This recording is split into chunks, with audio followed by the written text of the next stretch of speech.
Looking for a healthy one-pot recipe? Let's enjoy some Jamaican steamed fish. Red snapper is my favorite, but you can use whatever fish you like. After cleaning, I'm going to score on both sides so the seasoning can soak better, season, and then prep my vegetables.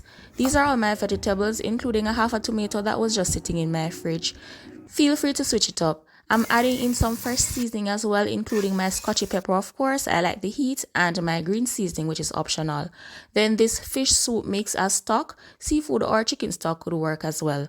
Fry my vegetables go in first, cook for a minute, then add my fish, cook for another minute, and then flip them. Sometimes I do this so that they cook a little bit faster and more even. Then add the remainder of my ingredients. I don't like my vegetables to be overcooked, but you can always add everything in the beginning. Add coconut milk and let that cook for another 5 minutes. This is a great pescatarian or low carb dish. It's very filling with all the vegetables. Sides are optional. We enjoyed this for dinner with some bami. And as always, live life to the fullest and just enjoy food. Summertime is grilling season, so let's enjoy some stuffed grilled fish using our oven instead. After cleaning fish, make a marinade using a little bit of melted butter, olive oil, and dry seasonings. Pat them dry, then brush the marinade onto your fish and let them marinate for a few minutes.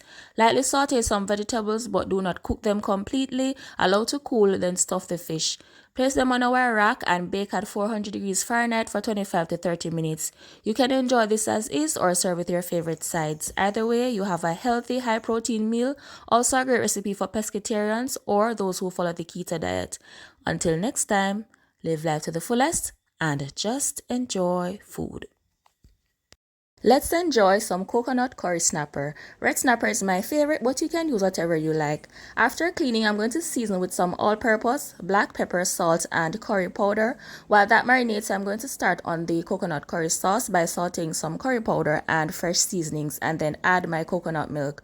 When it comes to a simmer, I'm going to add the fish and vegetables. Today, I'm using just carrots and bell peppers. Allow to cook for 10 to 15 minutes or until soft. You can flip them halfway if you want so they cook a little bit more faster and more even.